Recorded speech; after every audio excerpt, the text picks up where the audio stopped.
Welcome back to Gold Case Files. I'm your host, David Womack, and let's get into some movie news. Over the weekend, Adam Driver was the host for SNL, and here's what he had to say. He had this whole bit where he had to list off his Christmas list, and he begun by his list saying, "Hey Santa, it's me, Adam Driver, from the nice list, and also girls, I've turned 40 this year, Santa, so I would like 5 pairs of." Adam Driver is hilarious in SNL. I don't want to get a copyright strike, so I'll let you guys go and check it out. But he did mention something kind of strange about the Star Wars films. This whole bit where he, was saying this joke about someone approaching him on the street. He pretty much said, "I would like people to stop coming up to me on the street saying, 'You killed Han Solo.' I didn't kill him. Wokeness killed Han Solo." That joke went over well with the audience, and I think it's pretty funny that he would make that remark about the Star Wars films because, they are some great movies. In our next bit of news, James Gunn responds to Backlash over his most recent DCU casting. James Gunn pretty much defended his last, casting choice after Backlash of his new replacement for Wonder Woman 1984's villain. It's pretty interesting because Gunn responded on an Instagram post to these accusations, saying he misled fans with a casting promise. The whole deal is about, James Gunn's brother Sean Gunn joining the new DC lineup.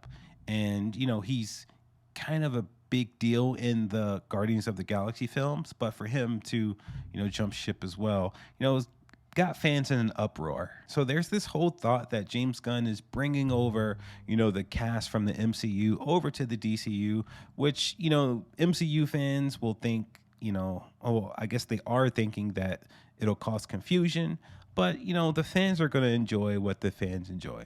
In our next bit of news, Godzilla -1 sets a franchise record with audience score over on Rotten Tomatoes. Pretty much after the Godzilla -1 got the second best Rotten Tomato score, critic score, for the franchise, the movie audience score breaks an even bigger record. The movie pretty much earned a 98% audience score, which is 1% higher than its certified fresh critic score.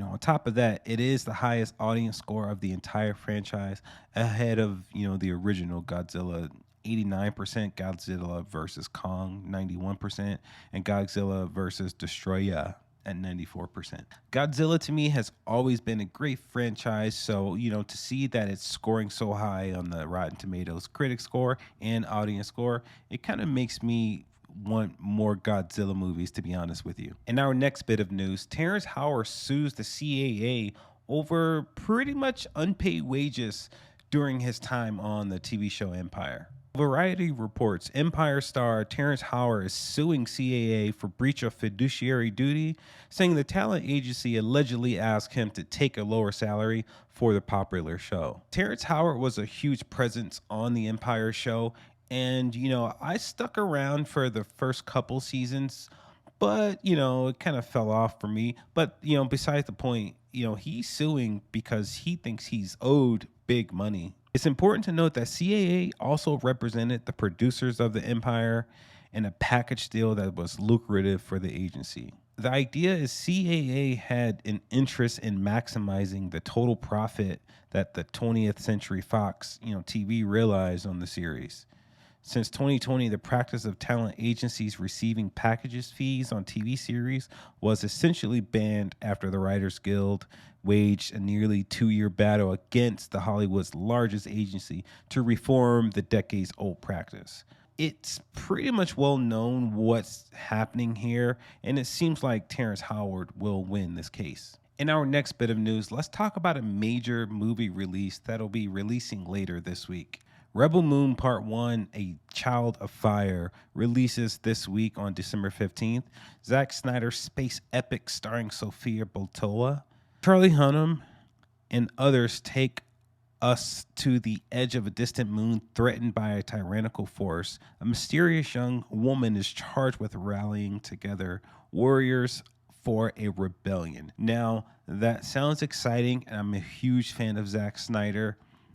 There's some chatter about this movie was first developed as a Star Wars movie, then converted to a standalone movie that had nothing to do with the Star Wars universe, Whatever the case is, it sounds exciting. It looks exciting. I can't wait to check it out. Our last bit of weekend box office news. Let's talk about some box office numbers. The Boy and the Heron comes in at a strong 10.4 million to come in first place over the weekend. Hunger Games is sticking it out at second place at 9.4 million, and Godzilla minus one. Now, if you haven't seen Godzilla minus one, then go and see that. That is A1 perfect filmmaking. Go and check that out.